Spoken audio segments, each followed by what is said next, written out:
Hey, what's up everybody? This is Unravel, where knowledge is power. So, imagine your favorite sportsman closing in for a win.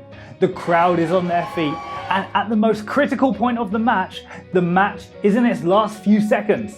He takes the final shot and he misses an easy win. This should have been a piece of cake for him. Now, this is what is termed as choking, that even after months of practicing, the person fails when everything is on the line. Choking is common in professional sports, where the entire performance is subject to immense pressure, and the whole game is decided by critical moments. But it's not just in sports that we're talking about here. This kind of performance anxiety is seen in public speakers, spelling bee contestants, and debaters. Even the world's most prominent performers cannot stay calm under immense pressure. Most of the people who become a victim of this blame it on their nerves. But do these nerves have such a significant impact on the performance of such elite performers? We have two theories that help us study this problem. First, distraction theory. It states that your performance is bound to take a toll when your mind is occupied with problems, fear and shortcomings that you may face without keeping in mind the task at hand. You find it difficult to focus on what's important and what's not. The brain is only able to process so much information all at once. Some challenges push your working memory to its limit. This working memory is dubbed as the scratch pad. It's an experiment a group of students were asked to solve some problem statements that consisted of simple to complex and memory-intensive problems.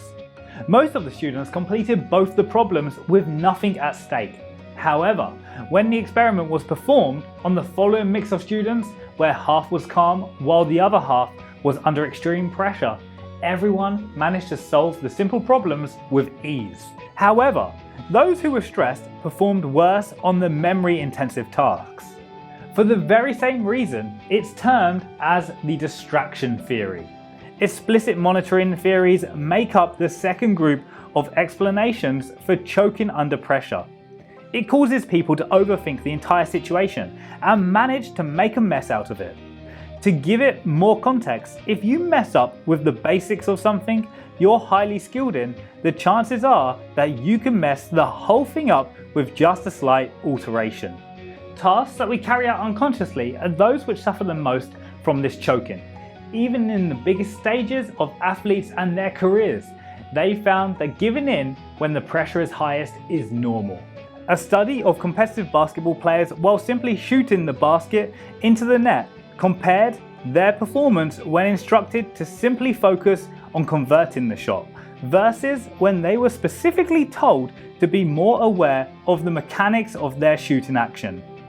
The players usually perform this action subconsciously, so those who suddenly turned into the precise detail of their own moves also became worse at making accurate shots. This type of choking happens when the person overthinks the entire situation. How does one free themselves of choking? Firstly, choking should be used as something that drives you, not something that brings you down.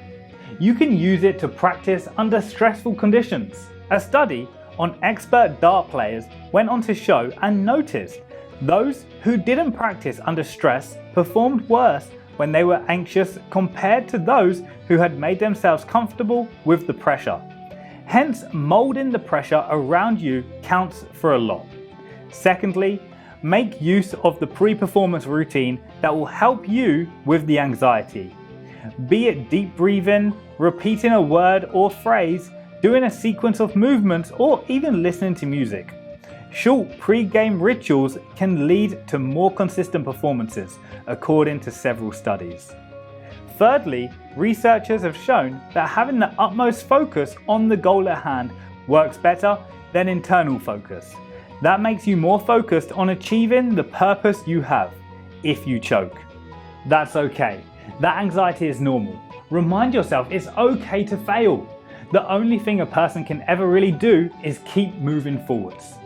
Take that big leap forward without hesitation, without looking back. Simply forget the past and forge towards the future.